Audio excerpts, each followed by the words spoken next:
First of all, I want to begin by commending Representative Ciscomani for both the timeliness and the importance of the legislation he has brought before us today.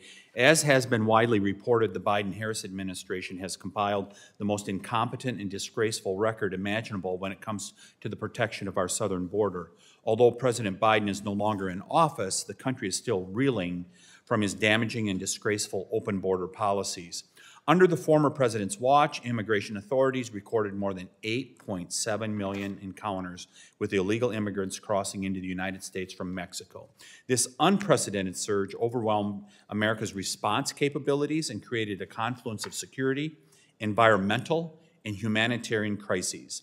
Thankfully, President Trump is taking strong and decisive action to end this crisis. But Congress must also do its part. We must create robust safeguards to ensure that this kind of reckless damage can never again be inflicted by an irresponsible president. Recognizing this duty, my colleague from Arizona, Representative Ciscomani, has presented the thoughtful legislative package before us today. His bill empowers Border Patrol and local law enforcement to protect those areas that were left especially exposed and vulnerable by the Biden administration, our southern federal border lands. Approximately 35% of the southern border is federally owned, so the conditions that prevail in those areas have a significant influence on overall border security. And the large-scale illegal migration that has occurred in those regions has also destroyed fragile ecosystems. The facts are unambiguous. State governments, and we must rely on state estimates since federal agencies refuse to gather meaningful data, have calculated that each illegal migrant leaves behind an estimated 6 to 8 pounds of trash during their journey across the border. With more than 2.1 million encounters with illegal entrants last year, it's likely that illegal immigrants left a minimum of 12 million pounds of trash in 2024 alone. Worse still, this environmental degradation is happening in our most sensitive landscapes, national parks, national monuments, and wilderness areas. Last February, I witnessed some of this ecological devastation firsthand. When this subcommittee held a field oversight hearing on the border in Sierra Vista, Arizona, I visited the Buenos Aires National Wildlife Refuge and the Coronado National Forest. While there, I was dismayed to see trash-strewn landscapes, illegal campfires, and decaying food piles. If we truly care about conserving our federal lands and leaving them in better state for future generations, we cannot ignore this crisis. And by the way, you can see a picture of that right behind me here.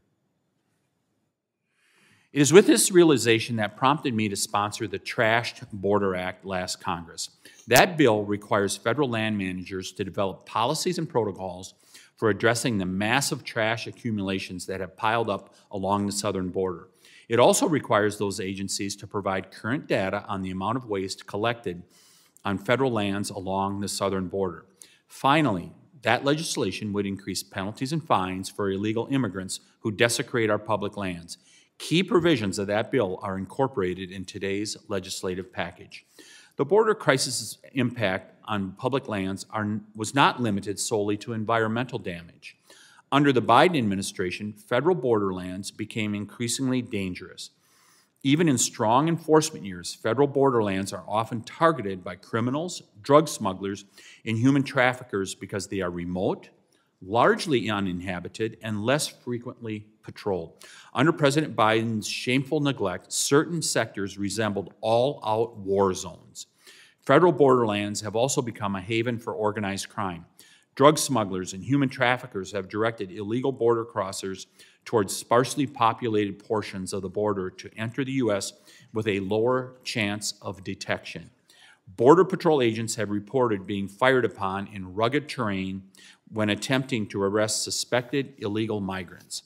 Given the unprecedented numbers of known gang members and suspected terrorists who have crossed the border, this mismanagement has made America's public lands alarmingly unsafe. The issue is even more pronounced in wilderness areas, which comprise over 1 million acres along the southern border. In these areas, federal land managers impose severe limitations on Border Patrol's accessibility.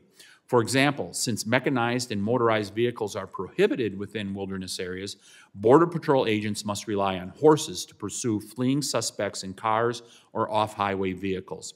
These nonsensical restrictions hamper operational effectiveness and needlessly jeopardize officer safety. Despite their dismal track record, I still hope that my Democrat colleagues will join us in protecting our federal borderlands and the safety of all who find themselves there. Everything in today's featured legislation deserves strong bipartisan support. I want to thank all the witnesses for being here today, and I look forward to the insights that each of you will bring to this important discussion.